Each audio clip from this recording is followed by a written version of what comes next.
Salut à toutes et tous, c'est Yacine Scali et bienvenue dans La Tête d'un CEO, le podcast qui vous inspire à entreprendre.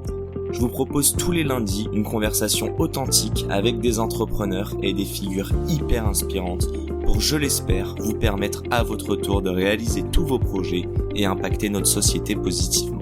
N'hésitez pas à vous abonner au podcast et nous dire ce que vous en pensez en commentaire. Sans plus attendre, je vous souhaite un excellent épisode. Les amis, alors comme ça, on s'intéresse à la santé de notre planète. Ah bah bravo. Pour les autres, vous inquiétez pas, on parle de thunes aussi. D'ailleurs, on en profite pour remercier notre partenaire du jour. C'est Goodvest, la solution d'épargne pour notre planète et avec transparence s'il vous plaît. Un grand hasard, je sais. En 2 mots et promis, c'est pas que pour les riches. Goodvest y propose des solutions d'investissement engagées pour l'environnement. Concrètement, vous investissez dans leurs produits tels que l'assurance vie ou le plan épargne retraite, le tout depuis votre canapé. Ils ont su séduire 7600 clients et gèrent plus de 70 millions d'euros. Pour plus d'infos, n'hésitez pas à aller écouter le podcast qu'on a enregistré avec son CEO Joseph. Il nous explique justement tous les dessous de leur modèle. Encore un grand merci à Goodvest de nous soutenir dans notre mission, vous inspirer à entreprendre et à miser sur vous. J'espère que l'épisode vous plaira, n'hésitez surtout pas à le partager si c'est le cas, même aux plus climato-sceptiques qui vous entourent. On leur fera peut-être changer d'avis. Non, je déconne. Allez, bonne écoute à tous. On parle pas d'entrepreneuriat dans ce podcast. On parle de philosophie, c'est beau. On va en parler. Justement, je reviens sur Team For The Planet. Est-ce que le plus gros pari, ça a été de, de pas faire ce modèle associatif et tu l'as dit, on a hacké le système ou je sais plus comment t'as fait, mais vous avez créé vraiment un nouveau statut où vous êtes à but lucratif, mais on peut pas se faire, l'argent qu'on se fait sera que pour la planète. Ouais, c'est les entreprises qui œuvrent pour la planète. Pourquoi je dis qu'on a hacké? Parce qu'aujourd'hui, en droit français, t'as pas le droit de dire je ne distribuerai pas de dividendes financiers à mes actionnaires dans une entreprise. Tu dois le faire voter en assemblée générale. Et nous, on a trouvé un avocat qui avait encore un peu de cheveux avant de nous connaître et qui nous a dit vous pouvez faire un truc, les gars. La balle perdue. Ouais, gros big up, Dominique Stucky, on t'aime. et qui nous a dit vous pouvez faire un truc. Vous pouvez conditionner la distribution de dividendes financiers à la survenance d'un événement.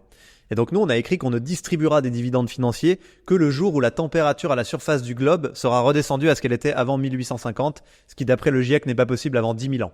Donc en fait, on a vraiment hacké. Tu vois, quand je dis qu'on a hacké, c'est pas une blague. Okay. Pourquoi est-ce qu'on choisit le modèle entrepreneurial? Bon, pour plein de raisons. Déjà parce qu'il faut créer la confiance. Dans un modèle comme celui-là, si les dirigeants sont intéressés financièrement et que tu participes à les enrichir, ça va pas marcher. Donc il faut de la transparence, il faut des salaires capés, il faut de l'égalité. Enfin, tu vois, il y a beaucoup de choses. Donc nous, nos comptes sont publics, nos salaires sont capés à 4 fois le SMIC maximum. Moi, je me paye pas ça, j'ai pas besoin de ça. Tu payes combien? Je me paye 3 000 € net. Donc c'est beaucoup quand même, tu vois. Déjà, moi, ça me suffit. T'as des économies à côté ou tu vis J'ai encore les économies de ma boîte que j'ai vendue avant, j'ai un appart à Lyon, enfin tu vois, tout va bien. Je me suis aligné par rapport à mes besoins. J'habite dans une station de ski où ça vaut un peu cher. Du coup, j'ai un loyer important et l'argent pour me nourrir est un peu plus élevé qu'ailleurs. Mais bon, tu me diras, ça doit être comme Paris Centre. Mais en fait, je me suis aligné par rapport à mes besoins. D'ailleurs, j'avais la possibilité de m'augmenter plusieurs fois parce que mes associés sont pères de famille et donc ils ont un salaire plus élevé.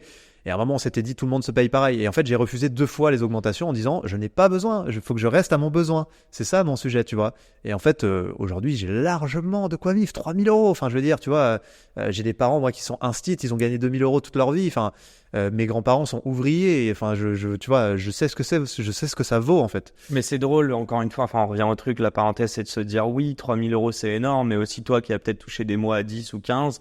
Tu peux te dire je peux aller chercher encore plus. Donc c'est ça le truc aussi, et tu le disais tout à l'heure, c'est que en gros t'es le riche de quelqu'un mais t'es le pauvre de quelqu'un d'autre aussi. Toujours. Si tu vois toujours le pauvre, tu vas toujours vouloir aller accéder à plus, quoi. Tu sors jamais de ça. Ouais, c'est l'enfer. Enfin, les milliardaires ils se comparent vraiment sur leurs milliards. Enfin, c'est connu. Et sur l'argent de Team For The Planet, est-ce que tu peux juste pour finir sur le modèle entrepreneurial, c'est important, je pense.